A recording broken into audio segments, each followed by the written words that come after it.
মহাবিশ্ব কি চিরকাল টিকে থাকবে নাকি একদিন ধ্বংস হবে?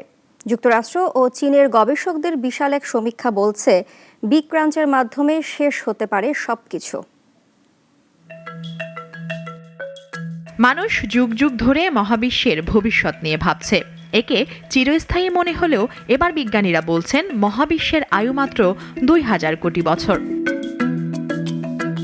যুক্তরাষ্ট্রের কর্নেল বিশ্ববিদ্যালয় এবং চীনের সাইহাং জিয়াওতং বিশ্ববিদ্যালয় সহ একাধিক প্রতিষ্ঠানের পদার্থবিদরা সম্প্রতি জানালেন বিগ ক্রাঞ্চ নামক এক মহাজাগতিক ঘটনার মাধ্যমে একদিন নিজেই ধ্বংস হবে এই মহাবিশ্ব। গবেষণা বলছে বর্তমানে মহাবিশ্বের বয়স প্রায় 13.8 বিলিয়ন বছর, আর ধ্বংস হবে 33.3 বিলিয়ন বছর বয়সে, অর্থাৎ সময় বাকি প্রায় 20 বিলিয়ন বা 2000 কোটি বছর।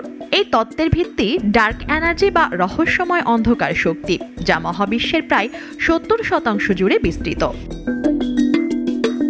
বিজ্ঞানীরা এতদিন ধারণা করতেন ডার্ক এনার্জি অনন্ত প্রসারণ ঘটাবে, কিন্তু নতুন গবেষণা বলছে এই শক্তি পরিবর্তনশীল বা ডাইনামিক, যা একসময় মহাবিশ্বকে সংকুচিত করতে পারে। এই সংকোচনের মূল কেন্দ্রবিন্দু এক ধরনের কণা বা অ্যাক্সিয়ন, যাকে বলা হচ্ছে ঋণাত্মক কসমোলজিক্যাল কনস্ট্যান্ট। তুলনামূলকভাবে বোঝাতে বলা হয় এটি রাবার ব্যান্ড যত টানা হয় তত বেশি প্রতিরোধ সৃষ্টি করে। ঠিক তেমনি একসময় এই প্রসারণ থেমে গিয়ে মহাবিশ্ব নিজেই সংকুচিত হয়ে পড়বে। গবেষকদের মতে আরও 700 কোটি বছর পর মহাবিশ্বের প্রসারণ থেমে যাবে। এরপর ধীরে ধীরে সংকোচন শুরু হয়ে একসময় পুরো মহাবিশ্ব এক বিন্দুতে গিয়ে মিলিয়ে যাবে। এটাই বিগ ক্রাঞ্চ। তবে গবেষকরা সতর্ক করে বলছেন এই মডেলে এখনও প্রচুর অনিশ্চয়তা রয়েছে।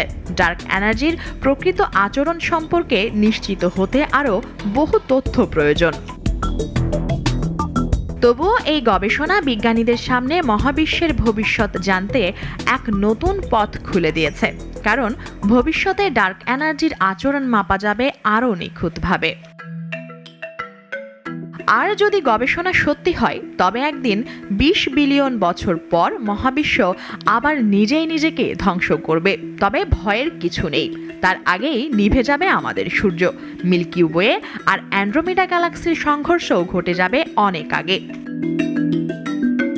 তবুও এই গবেষণা মানব ইতিহাসে প্রথমবারের মতো মহাবিশ্বের সম্ভাব্য শেষ অধ্যায় সম্পর্কে এক পরীক্ষাযোগ্য ভবিষ্যৎবাণী তুলে ধরল।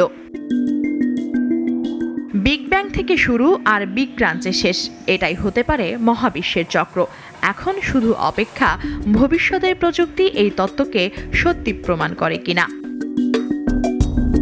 মুনিয়া জ্যোতি, নাগরিক।